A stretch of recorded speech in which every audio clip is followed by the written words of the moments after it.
বর্তমানে হাতে আর্ট করা এই ছবিগুলা ব্যাপক পরিমাণে ভাইরাল। আর এই ছবিগুলা কয়েক সেকেন্ডে হাতের মোবাইলটি দিয়ে তৈরি করা যায় খুব সহজেই। তাহলে চলুন এই ছবিটি কিভাবে তৈরি করব শিখে আসি। ভাইরাল এই ছবিটি আর্ট করার জন্য আমরা ক্রোম ব্রাউজারে এসে সার্চ অপশনে লিখব ট্যাগলাইন লিখে সার্চ দেওয়ার পর আমাদের সামনে অফিসিয়াল একটি লিংক চলে আসবে। এই লিংকটিতে একটি ক্লিক করে দিব। এবার আবারও উপরের দিকে একটি সার্চ বার পেয়ে যাব। এখানে টাইপ করব SWW লিখে সার্চ দিব।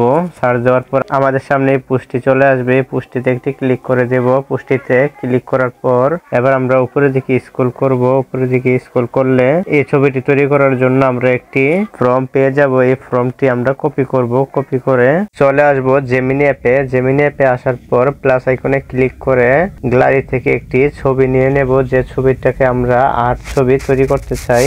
তারপর ছবিটি সিলেক্ট করার পর আমরা যে ফর্মটি কপি করে এনেছিলাম এটি এখানে পেস্ট করে দেব। তারপর তীর আইকনে একটি ক্লিক করে দিব। ক্লিক করে দেওয়ার পর কিছুক্ষণ লোডিং নেবে। লোডিং নেওয়ার পর দেখতে পাচ্ছি আমাদের সামনে এই ছবিটি তৈরি হয়ে গেছে। এবার ছবিটিকে ডাউনলোড করার জন্য আমরা ছবিটির উপরে একটি ক্লিক করব। তারপর নিচের দিকে একটি সেভ অপশন দেখতে পারবো। আমরা যদি এই অপশনটিতে একটি ক্লিক করে দেই তাহলে ছবিটি আমাদের গ্যালারিতে চলে যাবে।